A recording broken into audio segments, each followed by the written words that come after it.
All right. Well, good morning, friends. How are you guys? Good. Put my wife on the spot. I'm like, get the music. She's like, I don't do that. Man, it's so great to have you guys here tonight. Super excited to have Ellie with us here tonight. And I'm going to actually have Lloyd come up and introduce Ellie. So that's your cue, Lloyd.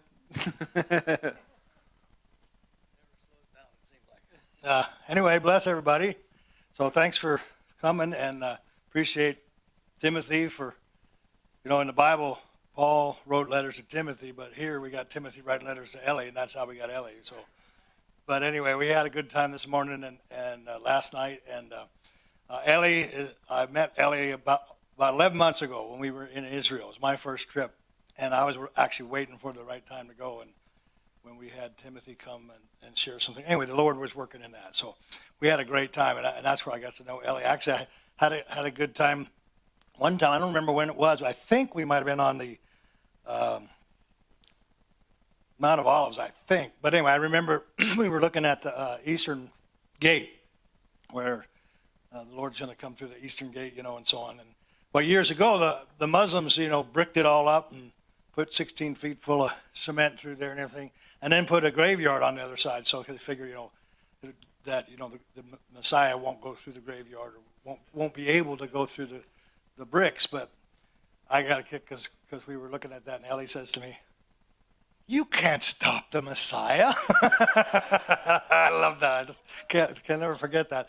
But anyway, so it's obviously, think about that since Genesis chapter 3, verse 15, the devil's been trying to stop the Messiah one way or another, whether it was through murder of Abel or diverting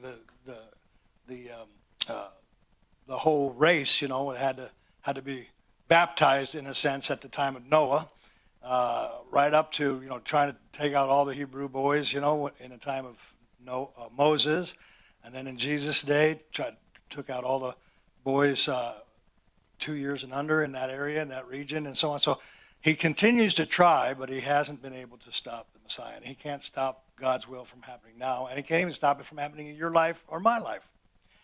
But one thing, I have to just throw a few of these little things in here if you don't mind, is since Ellie's an archaeologist, and most of you know my PhD is in theology, but I have a degree in archaeology, in anthropology, I mean. So I got to use some of my old archaeology jokes while we were on the bus there, which I don't get to do very often. But see, I don't know if he appreciated them or not. He was polite enough not to say. But I figured I'd start out with a few tonight, because what the heck, I'm introducing Ellie to you all. And so for one thing, you do know Ellie's going to get into some deep subjects. That's going to happen for sure. But also, did you know why women like being married to archaeologists? It's because they know the older they get, the more interesting they're going to be. Also, do you know why the archaeologists always end up with the best girls? Because they have the best dating techniques. Okay, I'll quit while I'm ahead. I got a lot more, but anyway, I thought I'd do that, break the ice a little bit. But anyway, Ellie probably won't tell those kind of jokes, so you'll have to just blame those on me. But we really appreciate it, and the things that he shared, and there's, he's only going to be able to touch the surface, and he's mainly going to talk about things that are his discoveries, okay, things that he has himself discovered.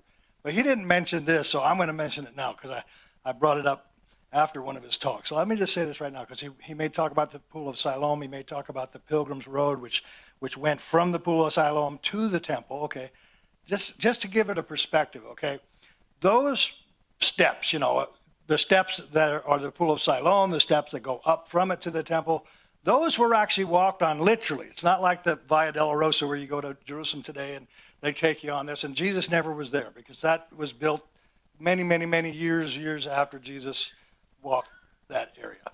But these steps actually Jesus walked. All the apostles walked. Even the bad guys walked on it. Caiaphas and Judas and everybody. But those literal steps were buried by the Romans in 70 AD. Okay, they were buried, and they threw dirt on everything, and then they put salt in the dirt so nothing would ever grow there again. And then 20 years ago, They were digging. And so I'll let him share that. But I wanted to give you that perspective, though.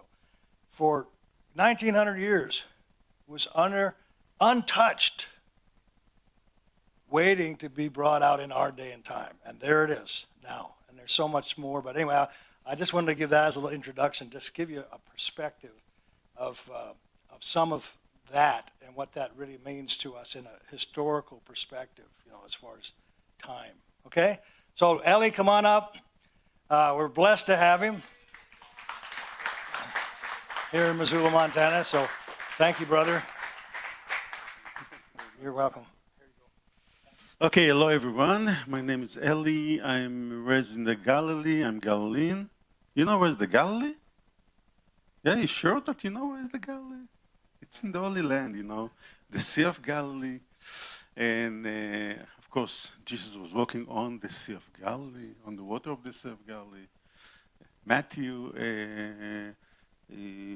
Peter, his brother, and a lot of people that you know very well in the Bible was living around the Sea of Galilee. So I was born around the Sea of Galilee in town of Tiberias. Tiberias was built by King Herod Antipas. This is the son of King Herod the Great. And in the time of the Caesar Tiberius, because that they called that city Tiberias, on the name of the Caesar in that time. So I raised in the Galilee. I'm Galilean, but I'm here in Missoula. And I don't know, Timothy told me, we're going to Missoula. I told him, where's Missoula? No, it's in Montana, on the mountain. And I said, oh, mountain, so I'm going to bring with me all the jacket, everything. It's so cold on the mountain, it's Missoula. What's going on? I came to the Missoula, so it's so warm like I'm in the middle of the desert. What's going on? Hallelujah. Okay. I directed all the excavation in the city of David around 20 years. I directed excavation in Jerusalem, the city of Jerusalem, around 30 years. Different kind of places, different kind of finding. And why it's important to do excavation? This is a very, very, very interesting question because why you found the pottery? What is a ceramic? What are you talking about? Oh, you found any coin? Oh, no big deal. No, but the finding give us to understand the life of the people in Jerusalem. And this is what we're trying to do, include to identify places that mentioned in the Bible, if we can. Of course, sometimes we cannot do it. So if I cannot do it, so it's not mean that the Bible, it's not true. So a lot of time you can see all that kind of thing, YouTube, History Channel, all that kind of thing. Oh, I can prove this. Oh, I found here. Oh, I found there. I found the Holy Ark of the Covenant. See in the video, in the YouTube, you see the YouTube, he's there. Hallelujah. Don't believe, this is not archaeologists. But as you're doing archaeology, it's very hard work, moving dirt to understand the layer, because we're talking about layer by layer by layer, to understand the layer and where we are in the time. For example, if I'm talking about the time of Jesus, I must to understand that where I'm going to excavate, what I found is from time of Jesus. I cannot do excavation time of Jesus and to say, oh, the pottery and the finding go back to the few hundred years later. It's not working like that. So it must be in the time, and from there you must understand what's happening through the finding. And this is very, very, very important. So what we're going to do now, we're going to focus in on the city of David. City of David, this is the beginning of Jerusalem. Jerusalem started in the city of David, around the Gihon spring, the spring of Jerusalem. And the people start to live in Jerusalem around the spring, around the water. So what we're going to do first, we're going to touching, because when we talk about Jerusalem, we talk about the city of David, you're always thinking about, and again, when you are around, you're talking about King Solomon Temple. Everyone heard about that. King David. Everyone heard about that. Joshua, everyone heard about that. Herod, everyone heard about that. So what we're going to do, we're going to touch, there's a lot of layer, but we're going to touch about biblical layer that go back to the first temple period. And then to the second temple period, to give you to understand. Second temple period, the end of the second temple period, 1st century BC, 1st century AD, let's say before 2,000 years ago. King David before 3,000 years ago. King Melchizedek, you heard this name? Genesis 14, 3,800 years ago. And between we have the Exodus, and between we have Joshua, the son of Nun, and between we have the Hellenistic period, and between they have destroying Jerusalem by the Babylonian, and all that kind of things. So what we're going to do, we're going to start in the heart of Jerusalem, the spring, the water. Please. Here we can see Jerusalem. Here we can see the city of David.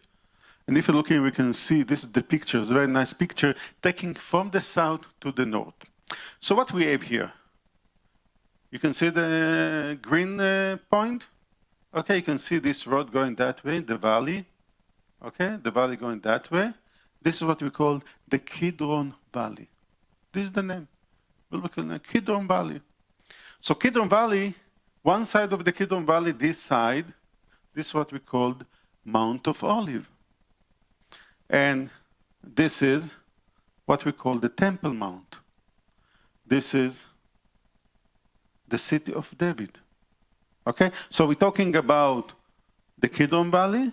We're talking about another road here. This is another valley going that way, all the way to the north. We call the Central Valley, or Tiripon Valley, or Mechchizer Valley. So this is the valley that crossing Jerusalem in the middle. Okay, you understand what I'm saying? If there's any question, let me know. Okay, I will. Okay, here in the area of the garden, this old fig tree. This is what we call the Pool of Siloam area. We'll talk about that in the second part of the event. Okay, let's go. This is the entrance to the Pool of Siloam, to the spring of Jerusalem, the Gihon Spring. We're talking about more than 100 cube of water an hour, and it's a lot. I don't know. I know that you have a lot of water here around. Wherever you go, you have a water and spring and water running and the river, whatever, and snowing and everything. But in Jerusalem, this is the only spring that we have. And because we have the only spring, and in Jerusalem in the ancient time, you must to have a living water. Without living water, you cannot live. So what are you using the water? You're using the water for drinking and for cooking and for feed the animal with the water. You're not doing a shower in the morning, in the evening, afternoon, before the night, after the night, and then in the morning. No, no, no. Just drinking, except Bathsheba. She did a bath. But we're not talking about Bathsheba today. You know Bathsheba? Okay. She's the mother of King Solomon. What you call it? Bathsheba? I just say her name in Hebrew because this is her name, you know. What can I do? Her name, it's not in English. Okay. Okay, this is the entrance to the spring, to the water. And if you're looking here, we can see the arch, you can see the stairs. If you go back to the archaeology, that thing like that, this go back 14th century AD. Okay, Mameluke period, doesn't matter, no big deal. Okay, so this is the entrance to the spring. Okay, continue, please. And here we can see the bedrock, the foundation rock, and you can see a water that came from the rock. And we understand that that water came from all over around Jerusalem. It ran in the winter, go down into the bedrock, through the soil and everything. And we're talking about the limestone. Limestone, they have a lot of crack and caustic cave and caustic tunnel. Everything going inside to the bottom of the bedrock, and then he collecting all the water from all over the city and he going out here. Just amazing. Today it's still giving 100%, 100 cube of water. It's still running, the water running there. And the people start to living there because the water. And by the finding that we found, I'm not talking biblical, I'm talking archaeology, we found a flint tool. You know what is a flint tool? Flint. Okay. Go back to Epipaleolith, we're talking about 12,000 years ago. I'm talking archaeologists, okay? And this is the people who was there eating and doing whatever they need to do around the spring, around the water. And this is very, very interesting. Okay, continue, please. Here we can see a drawing, and it's very, very interesting, that drawing, because if you go that way, downstairs, you are in the water. Today, the water going through the Hezekiah tunnel. There's a tunnel there that King Hezekiah built. Again, what I'm trying to do, I'm trying to open for you a window. Okay? Then if you're more interested, you have a lot of information in Google. Just put name Hezekiah Tunnel or whatever, Gihon Spring, whatever. You have a lot of information. So maybe this is going to push you to read more about Jerusalem, and I will be very happy for that. So what we have here the stairs that taking you to the spring, but also you have here a big stone. Okay, and you can see this is a bedrock. And this is the big stone. That big stone is part of the huge fortification that built around the spring and now around this area. And this protocol, it's part of a stronghold of Zion. Stronghold of Zion didn't build on the top of the hill. It built around the water, because the water is important. Then we'll talk about that later. I just telling you a little bit short story because talk about biblical archaeologies. Okay, I published it in 2014, it was in the news. But when we're talking about biblical archaeologists, we're talking about, for example, King David. King David fighting against the Philistine in a place it's called the Valley of Rephaim. When he came with his soldier to the Valley of Rephaim, he seen the Philistine army that came from the area of the Philistine area, from the shore of the Mediterranean Sea. He came, he saw them, he ran away. He ran away from them because they was so strong. And he ran away from them, and what the Bible says, he was going down to the fortress. Going down. So what it means, if you go down, it means it must be on the slope of the hill, not on the top of the hill. You must care about the small detail in the Bible when you're reading the Bible. Even you're reading in English. I prefer to read it in Hebrew. But I know that it's a problem with you. What can we do? Lloyd, you need to start to teach them Hebrew. Biblical Hebrew. Okay. So this is part of the fortress. We're going to see more from that. Okay. Other thing that we can see this arch. This arch goes back to the Second Temple period, 2,000 years ago. We're going to see this arch from the top. And why it's important, we will talk about that. Okay, continue. Continue, please. Thank you. Here we can see the arch from above. So what they did, they protect the water before 2,000 years ago. So what the reason they need to protect the water? Because the water going from there all the way to the pool of Siloam. You can go to the pool of Siloam, take the water, and drink the water, and then we'll talk about what they did there, and that's it. What the reason? They need to protect the water in the spring. So we have, because this was outside of the city wall. Okay? But you have, for example, one of the reasons is when the high priest want to get the high purity, ritual purity, he come to the spring. You must understand, when you're thinking about purity, you're talking about ritual, but you think about, I'm purifying myself between me and God, the water must be in the high purity of level, and when they're just coming from the rock, this is the place. This one. The second, you heard about red heifer, the red cow from Texas. I thought Montana will send some red cow. What's happened with you? Well, you're forgetting you don't have a red cow in Montana? Huh? They're all Agnos? What they call Agnos? Black? Oh, wow. So, here we go. What this is so important? What this is so important? First, we're talking about what they bring to Israel, it's cow. And who knows what's going to be the color of the cow a few years from now. I don't know. But they said this is the red cow, and the rabbi look and watch, and this, which kind of rabbi, I don't know, but everything is fine. But this is not the deal, the red cow. The importance that the red cow, you need to sacrifice the red cow on the Mount of Olive. And then need to take the ashes of the red cow. And then you need to mix the red cow ashes with the water that came from the spring of the Gihon spring. From the water of the Gihon spring. Because this is the high level of purity. And this is the importance. And they took it and then they mixed it together and then split on the priests, just the priests, not simple people. Just the priests. Why? Because we need the priests in the temple in the purity way. You cannot go to the temple without to be pure, and worshiping God in the temple not be pure in the right way. And because this is very, very important, because they protect the spring. Okay, not because the cow, because they need to purify the priests for worshiping God in the temple. And this is very, very important. Why? Because when the Messiah will come and we don't have the red heifer and we cannot purify the priests, what can we do? Who is going to worship, to make services in the temple? Who is going to worshiping in the temple?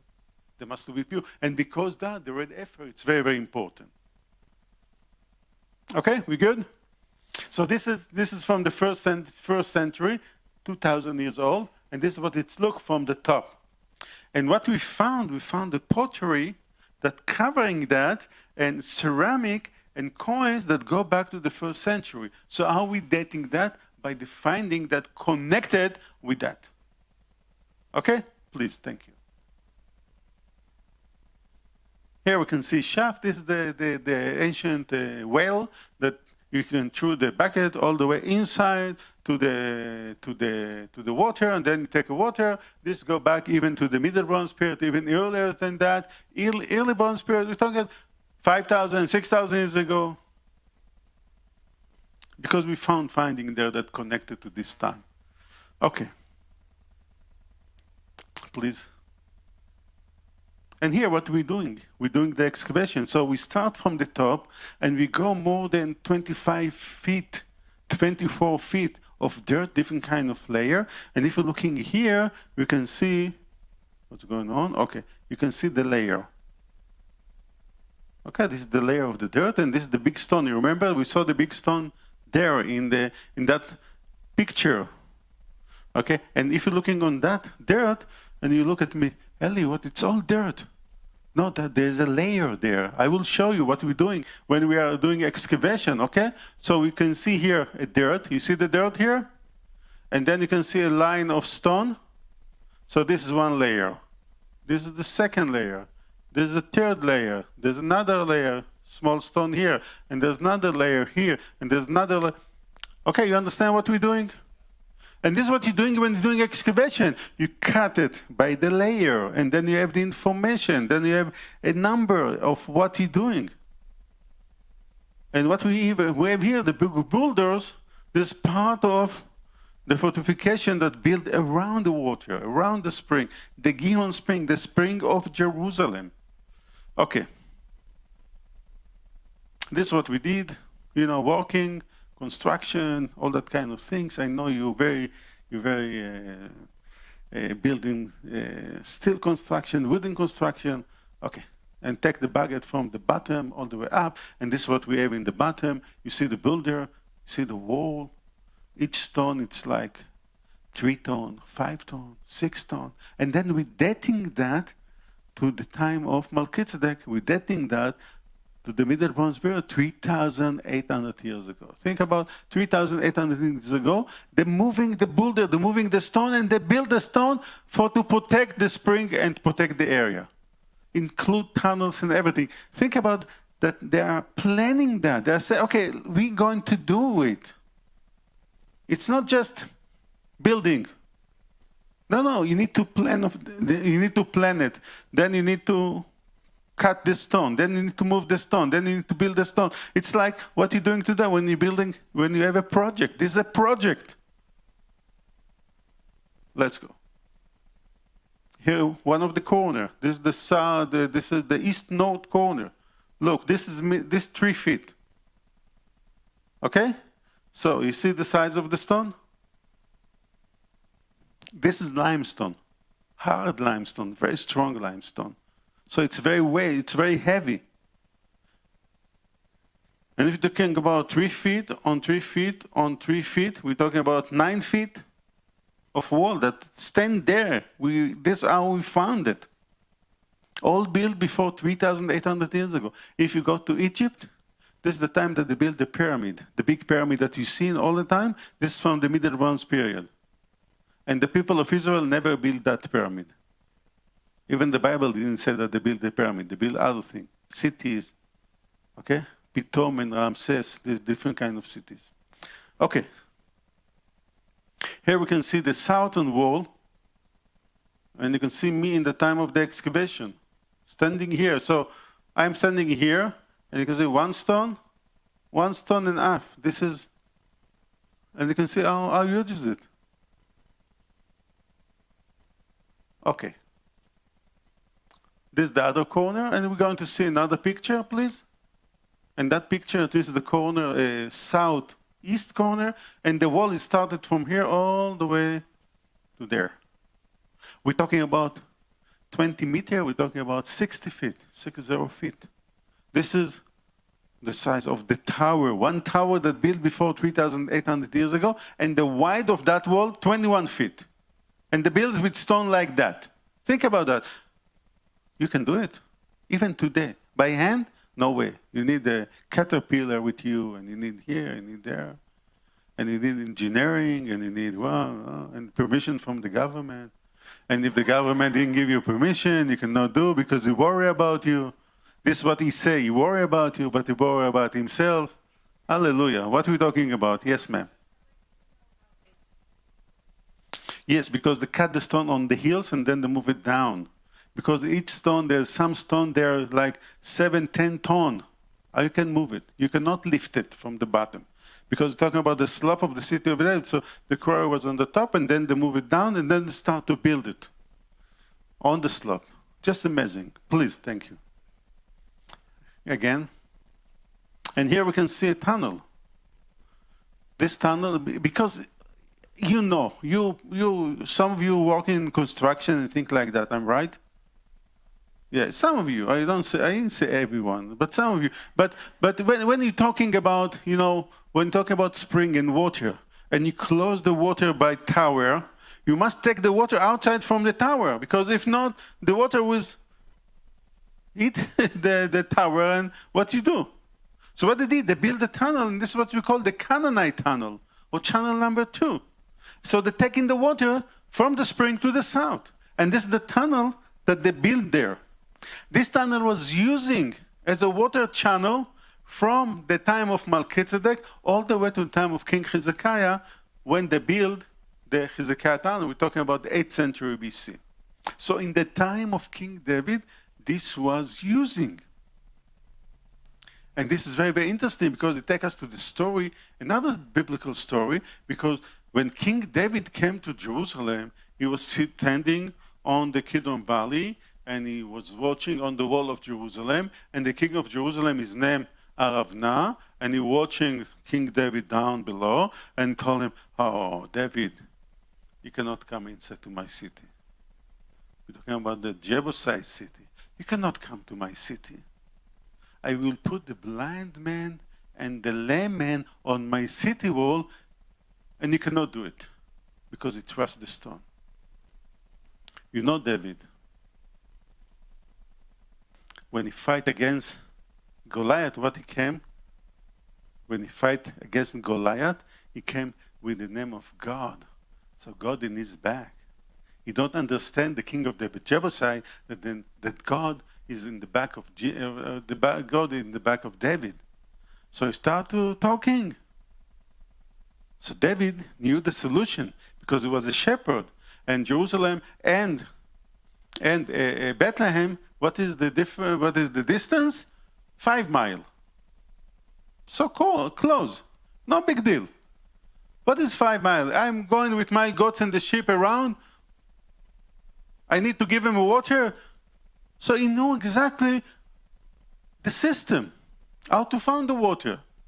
So what he says, to his soldier, the man that will found the water system and touching the pipe, I will make him the general of my army. Who did it? Joab, the son of Tzruiah, did it, and he found the way into the town. Then they go through this tunnel. Continue, another picture. Because he was going through this tunnel all the way to the spring area, and then he climbing inside to the city, and then he opened the gate, and then David took the city from the Jebusites. Very easy. Why? Because he came from the other side. He didn't go through the stone. He came with the name of God. And then when he came inside, he didn't kill the king of the Jebusites, and he didn't destroy the town. What he did, he took the city, he changed the name of the stronghold around the Gihon spring, around the citadel there. He changed it from the stronghold of Zion to the city of David. So now this is not you, Jebusites king. And also, when he buy the property to the temple, the threshing floor on Mount Moriah, what he did, he paid full money to the king of the Jebusites. I don't need anything from you. Take the money. Even he was the king, and he took Jerusalem from him, and he can kick him out. He didn't do it. This was very, very, very interesting. But I will take it one step further. What it means one step further? Because when we're talking about Jesus, 1,000 years later than the time of King David, how many miracles he did in Jerusalem? You're going to the Bible school, and Lloyd teaching you. Okay, how many miracles Jesus did in Jerusalem? He did a lot of miracles. But in Jerusalem, how many miracles he did? 2. Which miracle he did? With the blind man, John chapter 9. With the lame man, John chapter 5. You can see how we can understand what's happening in the time of King David. I will put the blind man and the lame man on my city wall. Jesus did the miracle with the blind man and the lame man, and he healed them. David said, I don't want him. Jesus was, after he healed them, he was part of the people. It's very interesting. Very, very interesting. Okay, continue. You see, this is the tunnel. And I excavated this tunnel 1997, I did it. The excavation in the tunnel. Okay, continue. Continue. This is the tunnel. And of course, this tunnel taking the water outside of the city, but also taking the water inside to the city in the big pool that cutting in the rock. And now you can see the beginning of the excavation of that pool. What we see, the dirt, we see the pillar holding the building with the roof, concrete roof, holding the building. And what we have here, you can see the bedrock, you see one of the corner of the pool. And the dirt that go all the way down. This is the beginning. Let's go. Continue. And here we can see one side of the wall. You see one side of, see the ladder? Well, what we saw there. See how deep we go down? And this is a pool that's cutting in the rock, that the water that came from the spring, and this is the main place in Jerusalem because this is the place where the people are taking water for drinking. All the people of Jerusalem going to the spring. I'm going to the spring, taking the water. This is what the ladies did.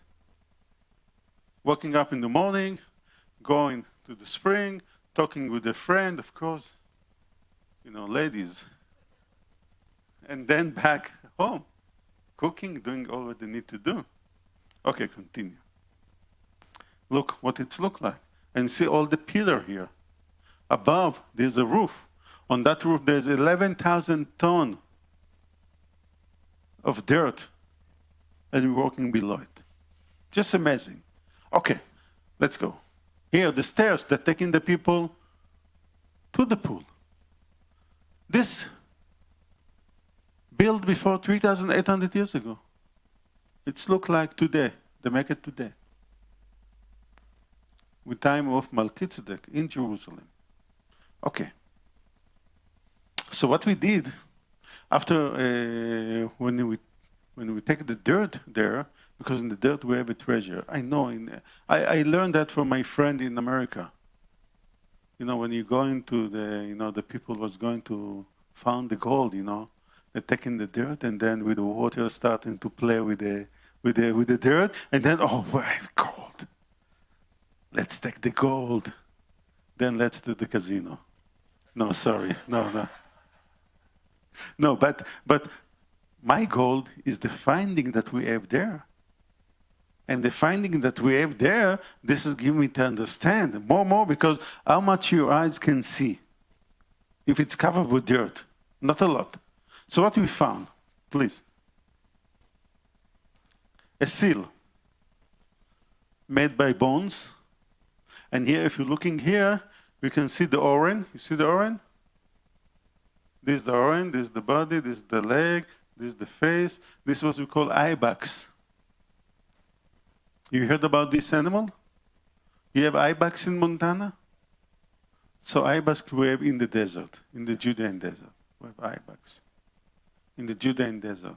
So someone saw the ibex in the desert and saw it's beautiful. Let me make a seal with that so I can stamp on my, it's not just design, it's for work, for seal document. I send a letter, I wrapped it, put a piece of clay, and then I seal it. Now we're going to see another seal, please. Made by stone.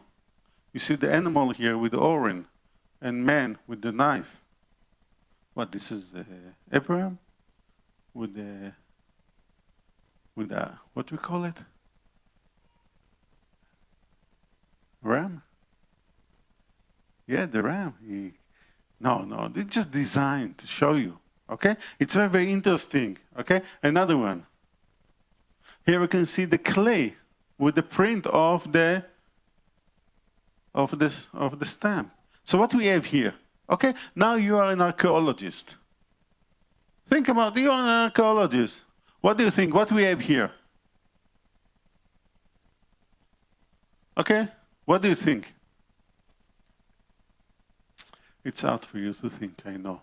Just a moment. I will show you. This person, one, you see the face? You see the hand on the shoulder.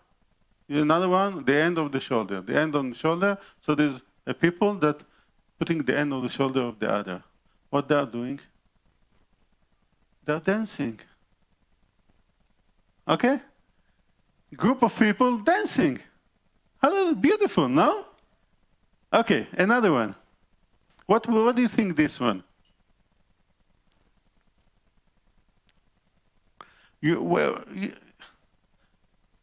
What do you think? Okay, I know you're not living close to the ocean. You have a problem. This net. A net. Net, you throw it, you're catching fish. A net. Fantastic, beautiful. Another one. This is hieroglyphic. This is Egyptian symbol or language. Okay, so this is just a design. Okay, continue. And here what we have here. Okay, I will show you. First, what is this? Going that way, going that way, going that way, and someone sitting here. So what is this? A chair. That chair was putting on the where? On the boat. You see the boat here? Started from here, that way. This is the boat. Going here. And the king was sitting on the boat. You're a little bit skeptical on that kind of understanding. But if you have something, I follow you. Wherever you're thinking, it's good. This is archaeologists. You open your mind. You need to think about different kind of option. Theory, okay? Continue. Okay, what we have here? Here you can see. Okay, if you're looking here, you can see the bird here. You seen the bird? It's not eagle, but it's a bird. You can see the tree here. Just beautiful. Someone waking up in the morning, I want to do a seal with a bird on my hand. What's happening with you? Beautiful. A bird. Okay, continue. Okay, continue, please. Here we can see another, you can see what we have here, a boat. You see the boat? Okay, going that way, that way, that way, and this is the, okay? And let's see an example of that boat, please. Came from Mesopotamia. You see the same boat, taking cedar tree from Lebanon. But you can see the same boat. This is what we call Phoenician boat. Okay. All found when we did the sifting, with the water. And what we have here, continue, please. Another one. Another one. What we have here? Bones, of course. Which kind of bones? I know that this is bones. Which kind of bones? Backbones? What do you think, ma'am? What do you say? What? You have a fish in Montana? A fish bone, you're right. This is a fish bone. In Jerusalem on the hills, not on the shore. People eating a fish. Not fish and chips, the royal chef fish and chips. They eating a fish. I don't know how to cook it, but they eating a fish in Jerusalem. And you can tell, how they can bring a fish from the Mediterranean all the way to the hills of Jerusalem. No problem. You can salt the fish, you can smoke the fish, you can dry the fish. There's a lot of options. No problem. Okay, continue. What we have here, you see the fish here? Fish and small boat on the top. Very nice. On the seal. Okay, all from Jerusalem, all because we sift the dirt and we get all the information from there, and all go back to the time of a kingdom of Judah in Jerusalem, 9th century BC, even before. And when we're talking about the Gihon Spring, we talk about the area of the Gihon Spring, we know, because we go to the Bible now, we know from the Bible that King Solomon was anointed around the Gihon Spring. Of course, his mother, Bathsheba, what you call it? Bathsheba? He never said Bathsheba. No, doesn't matter. Bathsheba going to King David with Nathan, the priest, and told him, you promised my son going to be the king, and your son Adoniah going to the place it's called En Rogel, close to the city of David, 1 mile to the south. What's going on? David was old, I don't know how much you remember, but he told her, take my mule, ride King Solomon on my mule, and took him to the Gihon Spring. It's a place, this place. Took him to the Gihon Spring, and he anointed him there, and then they blew the shofar, and all the people says, long live King Solomon. Hallelujah. All happening here. In this place, in this area. Okay. Of course, we're talking about ladies. Jewelry. Beautiful, huh? Very nice jewelry. And we found a lot of things connected to jewelry. A lot of stuff that they're making, what we call it, makeup, I don't know, all that kind of stuff. And, a lot of things that connect to ladies in Jerusalem. What do you think? Just you putting makeup? No. There's nothing new under the sun. Even before 3,000, 4,000 years ago, the ladies need some makeup, in the morning. Okay, let's go. Here we can see very beautiful ivory stuff. Everything, you see the pomegranate on top of it, the dab on top of it. Look how beautiful the quality, just beautiful. Okay. Yes, please. The ivory come from the only option that it's more easy option, it's from Africa, not from Asia. Asia far away, Africa it's more closer through Egypt. Here we can see inscription, this is what we call Paleo-Hebrew.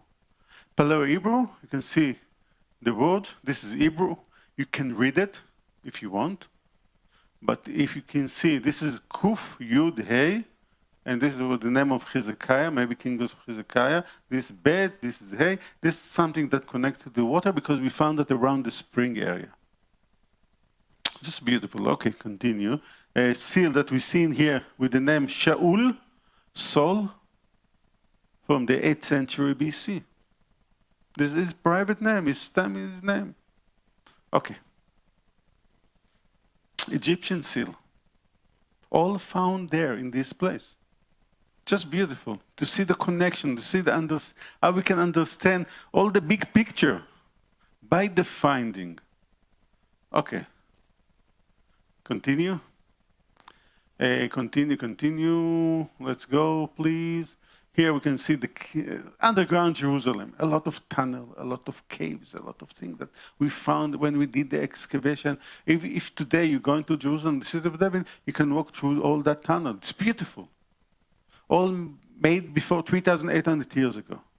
Okay, continue, please. Continue. Look what we did with the sack. We take the dirt, we put the sack, we put construction. This is the way to work, you know. It's not, you know, cleaning the dirt by the shovel, slowly, slowly. It's work, hard work. Okay. Continue. Continue, please. Continue, please. Thank you. Continue. Move a little bit. It's too much archaeology, so I want to show you something that it's continue. Continue. Hey, just stop. Go back. What we did in 2008, we decided to open this. You see the concrete wall, and then we decide to open this. And when we decide to open this, we start to walk inside to the hill, that way. Okay, continue. You see what we did? We built construction, and you can see all the dirt that we take from there, this area, and then we sift it. We get a lot of finding. Okay, let's go. You can see what's happening. Okay, inside, this is what's happening. We found fortification. This go back 24 feet, this is what left. 24 feet. Huge. See the boulder.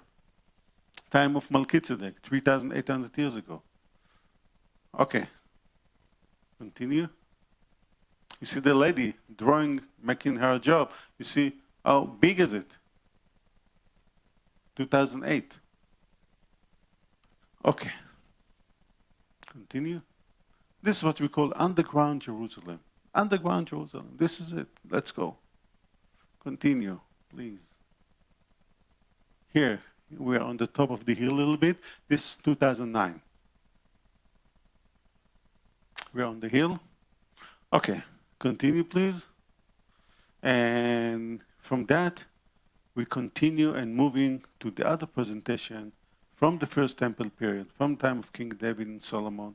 We'll move to the time of Jesus. So you can see the difference between. Just amazing.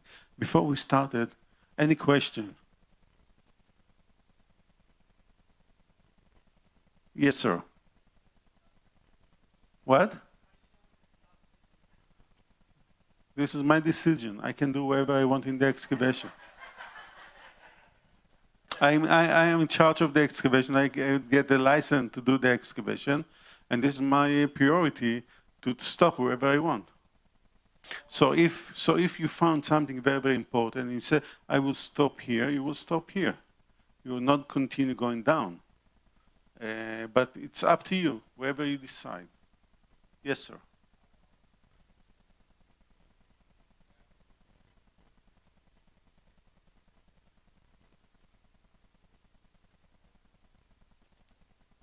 No, it depends first. For excavation, when you talk about excavation, you're not financed by the government. The government not finance excavation. So you need to get money from different kind of organization, or so you know, money to get from organization. It's not so easy. It's hard. So depend how much money you have. Then you have a license from the government, and you told to the government what you're going to do and where to going to do the excavation. And then you start to do the excavation. If you didn't finish a year, so you need to get another permission. So it's like here, you know, you're going to build a house and they give permission for a year and you didn't start to build it, the government come to you, what's going on, what you did.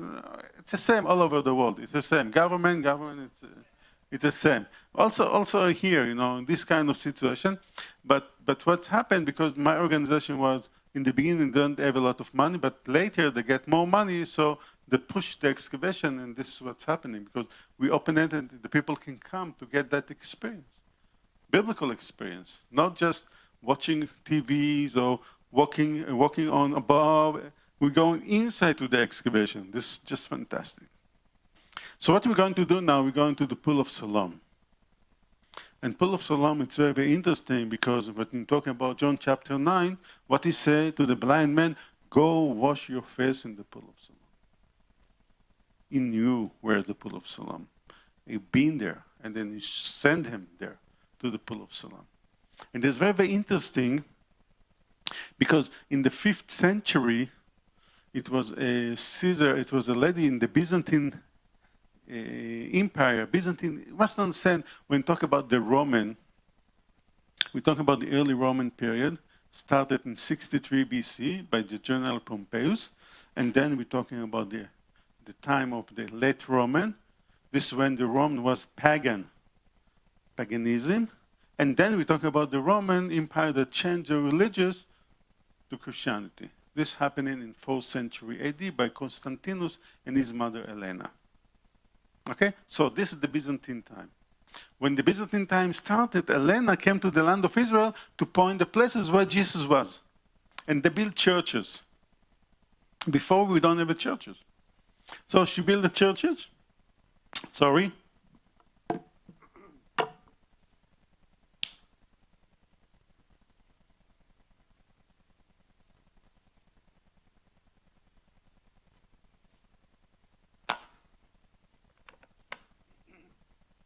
So she built Helena, she built the churches, like Annunciation Church, Church of Holy Sepulchre, a Nativity Church.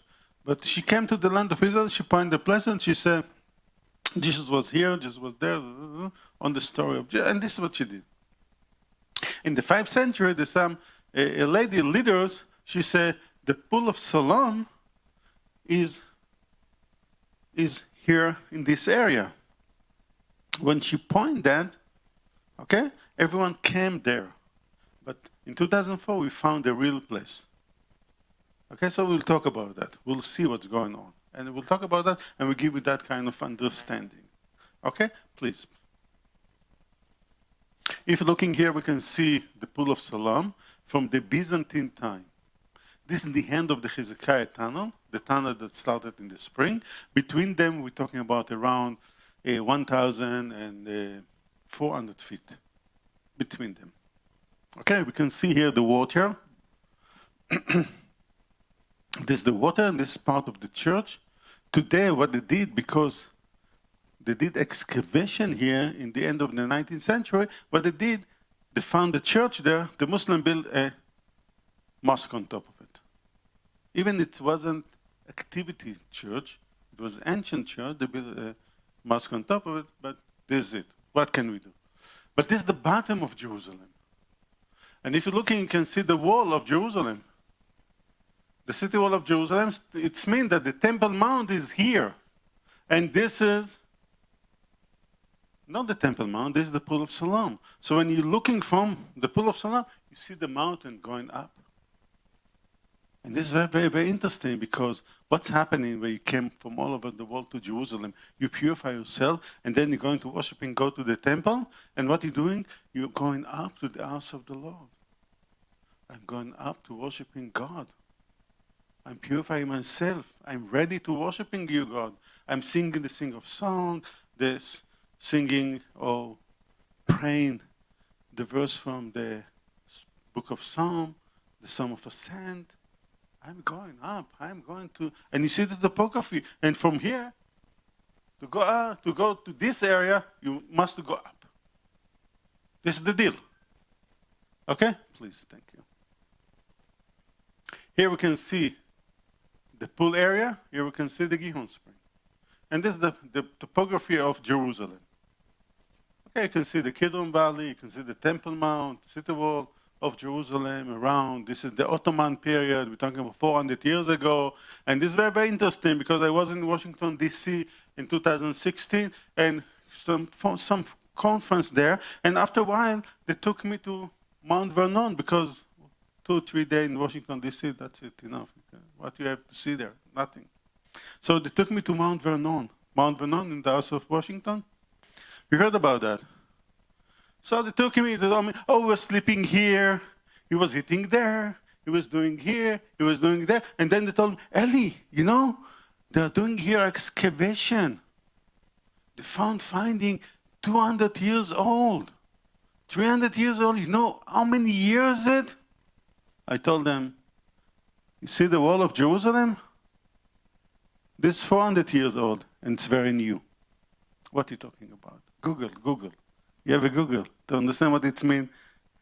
200 years old. It's new. Hallelujah. What's going on? Okay, continue, please. And this is the Pool of Siloam here. As you know, we already talked about this picture and what's happening here. My excavation here in this Pool of Siloam was all miracle, because they didn't supposed to do excavation there.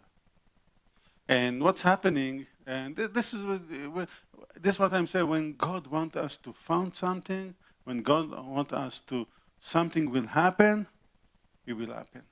And this is what I'm saying to all the people that ask me about the Ark of the Covenant. Oh, we hear that they found the Ark of the Covenant. I said, no, no, no. When God wants us to found it, we will found it. Till now, no one found it. Don't believe all that kind of movies. Okay. So in 2000, continue, please. In 2002, 2003, it was a huge rainwater in Jerusalem. A lot of rainwater. So the water go through the drainage channel and jumping the manholes, and the asphalt was destroyed. And you can see here how the asphalt was destroyed. So the municipality said, okay, let's build a new one. They get the money, and the bulldozers start to work. This one, see? How big is it? What you call it in Montana? What? It's caterpillar. It's not D9, it's something different, you know. Traco, okay. Okay, so what's happening? It was a supervisor from the Israel Antiquity Authority, another one that watching, looking, and I was in the spring area. And what's happening? I heard that they're going to put the pipe, so I came with my friend with the camera, film camera, and we started taking photos. And then I heard the bulldozer, because they have a finger, you know, there's a 1 foot finger, scratching the stone, scratching bedrock, stone, something. And I said, it must be something there. And then they sent one of the workers and cleaned few inches. And I said, he told me, Eli, there's nothing here. I said, no, no, no, no. It must be something here. And then I start to clean